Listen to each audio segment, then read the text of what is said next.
তো মর্গে গিয়ে দেখি আমার ছেলেটা শুয়ে আছে, রিস্কার মাথা পতাকা বাঁধা শুয়ে আছে এরকম। তখন আর দেখি আসলে সহ্য করতে পারি না, আত্মীয়স্বজন আমার বাচ্চার মা, বড় ছেলে ফিট হয়ে গেছে, সব আত্মীয় নিয়ে। তখন আমি মনে করেন দাঁড়িয়ে মনে করেন আমি স্তব্ধ হয়ে গেছি। তখন আমি যখন ছেলে, তখন যে মর্গের যে দায়িত্বে আছে দুইটা লোক ছিল, তখন বলছে যে আপনার ছেলে? আমি হ্যাঁ আমার ছেলে। তখন বলছে এটাই কিন্তু শেষ না, আরও কিছু আছে। তখন যে দেখা গেছে যে বুকের এই দিকটা গুলি করতে, পিছন থেকে মাংস টুকরা বের হয়ে গেছে, রক্ত পড়তেছে, জড়তেছে। মনে হচ্ছে আমার ছেলেটা শুয়ে আছে। আসলে আমার ছেলে সব আন্দোলনে সে অংশগ্রহণ করে। সর্বশেষ যখন 4 আগস্টে এক দফার দাবিতে নিয়ে যখন মনে করেন যাই, তখন আমরা একসাথে, রবিবার ছিল 4 আগস্ট 2024 রবিবার, একসাথে সকালে নাস্তা খেয়ে তখন আমার 2 ছেলে একসাথে বের হই। তখন আমিও একটু ব্যবসার কাজে যখন বাহিরে যাই, তখন আমি কি একটা কাগজ জানি ফেলে দিয়ে গেছি বাসায়। তখন মনে করেন আসে, তাই জন্য আসার পরে ও বাসা থেকে নামে আর আমি উঠি। তো আমি বললাম যে আব্বু আজকে কি তোমাদের কোথায় যাবে? হাসতে হাসতে বলতেছে যে না আব্বু আজকে যাবো বন্ধুদের সাথে নিয়ে 11টা 11:30টার দিকে। তারপরে সে চলে গেছে, আমি ব্যবসার কাজে গেছি। তখন আমার ছেলে আন্দোলনে যায় বন্ধুদের সাথে। শাহবাগ থেকে ফেরার পথে যখন ফার্ম গেটে আসে, তখন 3টা বাজে। বাচ্চার মার সাথে তার মানিব্যাগ, ঘড়ি, মোবাইল সব বাসাতে রেখে গেছে ড্রয়ারের ভিতরে। তখন সে অনেকবার আমি ফোন দিয়েছি, প্রায় 100-র মতন ফোন দিয়েছি, ফোন ধরে না। আমার ওয়াইফও বুঝতে পারে নাই। তারপরে আমি আমার ওয়াইফের নাম্বারে ফোন দিয়েছি, বললাম যে কী অবস্থা। তখন কইছে না নাফিস তো আসে নাই, 3টার সময় আমার সাথে কথা হয়েছে, বললো যে মানে ফার্ম গেটে আছে, ভালো আছে, এই কথা বললে। এরপরে তো 3টা 4টা গেল, এরপরে তো ফোন দিতেছি। তখন আমার শরীরের অবস্থা আমার কাছে যেন কেমন একটা সন্দেহ মনে হয়। তখন মনে করেন আমি 4টার দিকে বনানী থেকে আমি বিজয় সন্নির মোড়ে একটা হোন্ডার দিয়ে আসি। আসার পরে তখন দেখি মনে করেন এমন অবস্থা পরিস্থিতি, মানে যে হোন্ডা নিয়ে আমি যখন এখানে আসি, সে আমাকে বলে যে আপনি কি পাগল হয়ে গেছেন? আমি বলি হ্যাঁ আমি পাগল হয়ে গেছি, আমার এখানে নাম।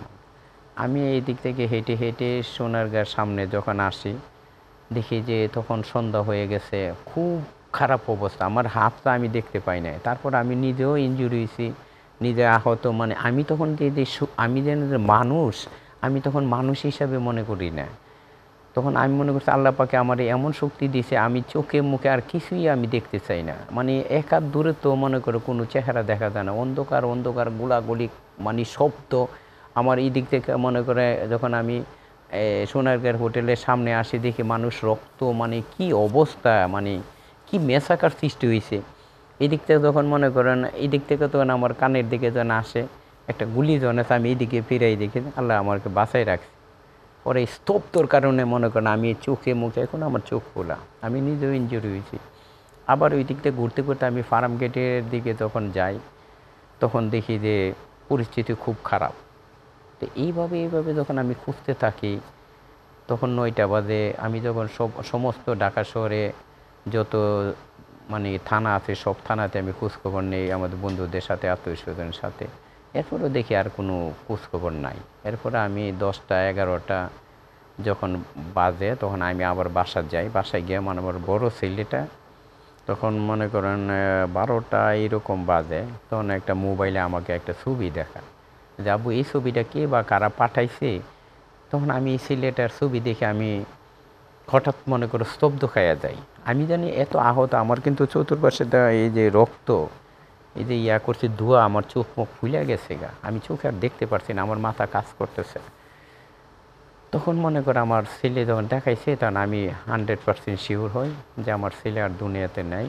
তখন আমার ওয়াইফের আমার বড় ছেলের নিয়ে আবার মনে করেন একটা সিএনজি নিয়ে, তখন সিএনজি যাইতেছে না। আমি কইছি বলে আপনি যত দেন। সেই ছবিটা কি যে রিকশায় আমরা যে ছবিটা হ্যাঁ, দেখেছি এই সেই এই ছবিটা? ছবিটা রিস্কার যে ছবিটা জীবন আহমেদের মানব জীবনে জীবন আহমেদের যে রিপোর্টটা ঠিক। করছে, তখন এই ছবিটা দেখেই মনে করেন আমি 100% সিওর হইছি যে আমার ছেলে আর নাই। তখন আমি মহাখালী, আমার বাসা মহাখালী থেকে, এই ছবিটা মহাখালী থেকে তখন আমি মানব জীবনী অফিসে তখন 1টা 1:30 বাজে এরকম রাত্র উঠবো। তখন আমার শালার যখন হসপিটালে খুঁজতেছে, তখন মনে করো সোহরাওয়ার্দী মেডিকেলে মনে করেন মর্গে দেখতে পাই। তখন মনে হয় 2টা এরকম বাজে। তারপরে দর্শক আপনারা দেখতে পাচ্ছেন নাফিজের সেই আহ, করুণ একটি ছবি, আসলে সবাইকে সেটি নাড়িয়ে দিয়েছিল।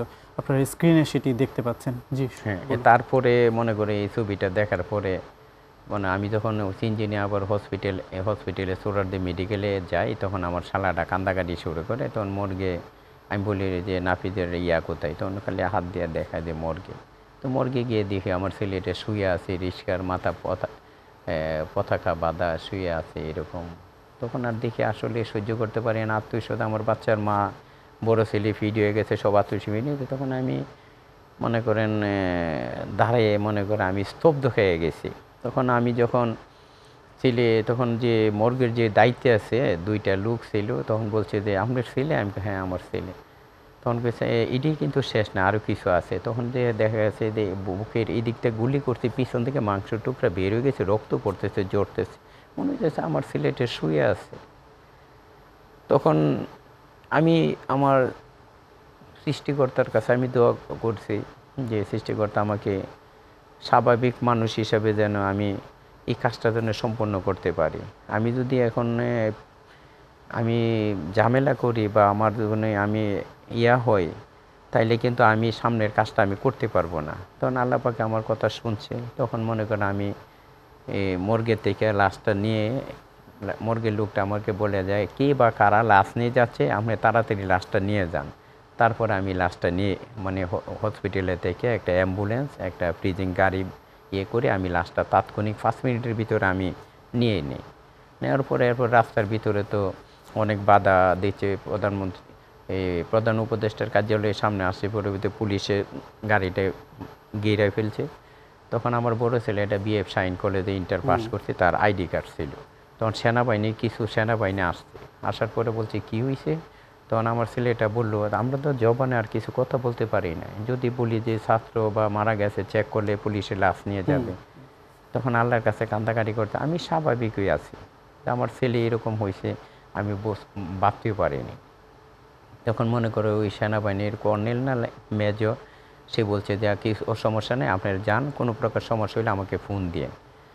এইভাবে মনে করো আমরা দক্ষিণখানে গেছি। যাওয়ার পর 5ই আগস্টে সকালবেলা